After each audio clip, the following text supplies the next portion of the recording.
다음은 고영찬 의원님 나오셔서 구정 질문해 주시기 바랍니다.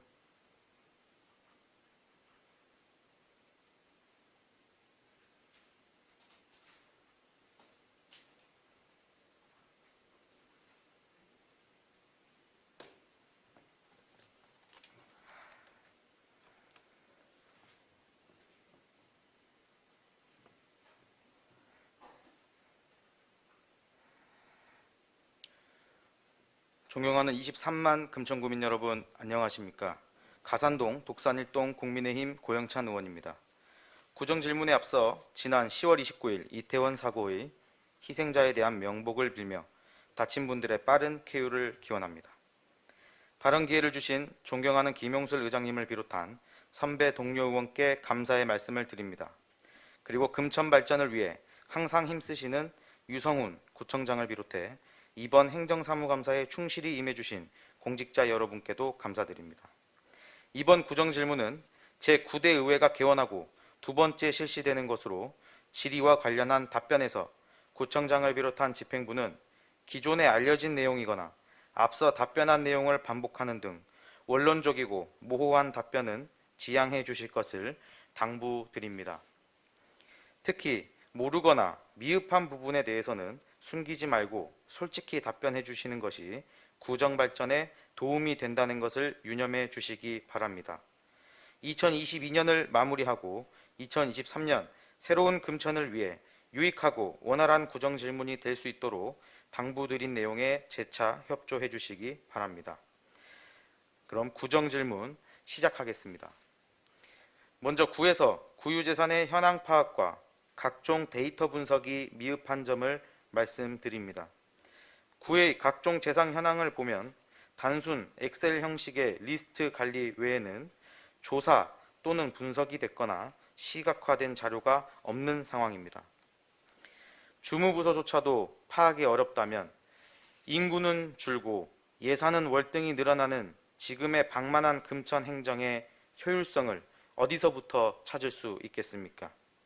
일례로 교육지원과와 어르신장애인과의 임대시설 현황을 보면 보증금 총액 24억 원, 2,500만 원에 달하는 월세를 지출하고 있으며 사전조사나 현황 분석 없이 예산부터 밀어넣는 식의 행태는 각 상임위원회와 행정사무감사에서도 지적한 바 있습니다. 이번 행정사무감사에서 발각된 금천구 영상미디어 창업센터의 구축비 남용 역시 구 자산의 관리 부실과 업무 태만으로 인한 예산 낭비의 사례로 볼 수 있습니다. 홍보가 되지 않아 이용자는 없고 문을 잠근 상태에서 수백만 원의 임대료를 내고 있습니다. 구는 어떤 관리를 하고 있길래 이러한 행태가 있을 수 있는지 답변해 주시면 감사하겠습니다. 다른 부서 및 구분에 따라 달라지는 자산, 위탁 비용 등이 더해지면 가히 금천의 경제는 구청이 이끈다는 표현이 과장된 것이 아닌 것으로 보입니다. 예산이 커지면 그만큼 효율성을 갖추고 예산이 투입된 자산에 대해 운영관리가 철두철미하게 이어져야 함에도 관리 부실에 대해 원래 그렇다는 당당한 답변은 본 의원의 말문을 막히게 했습니다. 우리 금천구 자산과 관련하여 상세한 현황 파악과 함께 텍스트를 디스플레이어하고 인포그래핑을 활용하여 주민 누구나 편하게 자료를 볼 수 있고 구정의 변화를 체감할 수 있는 작업이 필요합니다. 따라서 현재 자산관리 현황을 비롯하여 향후 구유재산 자산관리 방안과 효율적 활용 방안에 대해 답변해 주시기 바랍니다. 특히 현재 위탁 비용을 포함한 외부 보증금, 임대료를 종합하여 청사 외부 기관의 통폐합을 통해 지역 내 유휴부지 활용이나 다른 기관과의 협조를 하는 등 제2청사 추진과 관련한 답변도 해주시기 바랍니다. 다음으로 최근 구성된 미래도시 정책자문단과 관련한 질의입니다. 지난 11월 10일 금천발전 싱크탱크라는 슬로건으로 호텔에서 근사한 출범식을 했습니다.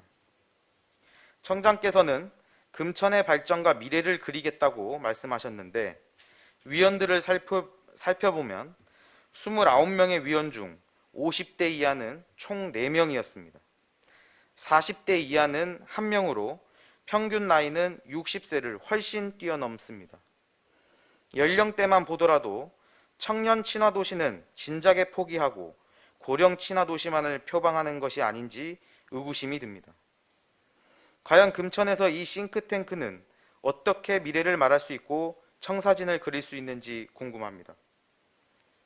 관 내에 거주하지 않는 것은 제쳐두더라도 전문가 그룹이라고 하면서 의료 전문인이 아님에도 의료계 대표로, 법률 전문가가 아님에도 법률 부문 대표로, 비전문 일반인임에도 이름을 올린 분이 계셨습니다. 게다가 구청 지원을 받는 기관에 계신 분도 있으며 청장의 선거와 밀접한 관련이 있는 분들의 이름이 많이 보입니다. 이 정도면 금천 발전의 싱크탱크라기보다는 그럴싸한 청장과 친한 분들의 모임 내지 상설 선거대책위원회가 아닌가 싶은데 이 문제에 대해서 청장의 생각을 묻고 싶습니다. 다음으로 최근 문제가 되고 있는 깡통 전세 대비 질문입니다.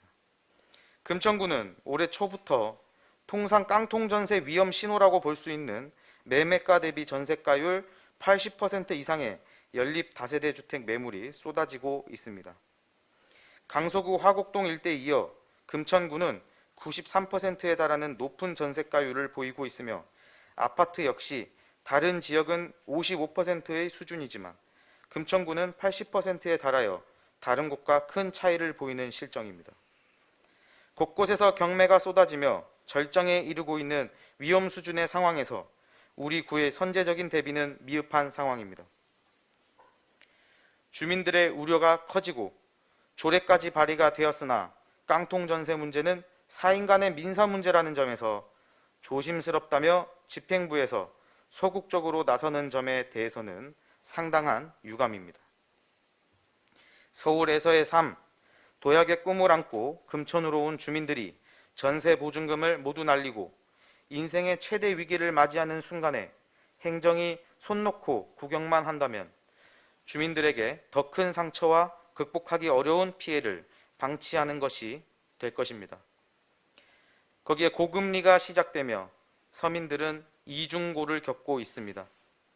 깡통 전세 사기는 계약 단계에서 대부분 걸러낼 수 있으며 현재 모범 중개업소 등에 대한 사업이 아닌 실질적으로 피해를 선제적으로 막을 수 있는 사업이 필요합니다. 따라서 앞서 구 자산의 적극적인 활용 방안에 대한 것과 같은 맥락에서 우리 구가 가용할 수 있는 법률 전문가, 부동산 관계기관 협의 등을 활용하여 깡통 전세 방지에 대한 방안을 말씀해 주시기 바랍니다. 끝으로 구정 질문을 앞두고 의원이 사전에 집행부에 요지서를 제출함에도 청장에게 세부적인 내용을 전달하여야 한다고 늦은 시간 유선으로 구정 질문 내용을 요구하고 찾아오는 구청 직원이 있었습니다. 미리 질문과 답변을 짜맞추고 한다면 구정 질문을 왜 하고 의회는 뭐 때문에 있는 것입니까? 금천의 한 걸음의 전진을 위해 불철주야 뛰시는 청장께서 직원들에게 그런 주문을 했을 리는 없다고 생각합니다. 이 점에 대해서도 청장께서 답변을 충실히 해주시기 바랍니다. 집행부의 성의 있는 답변 기대하겠습니다.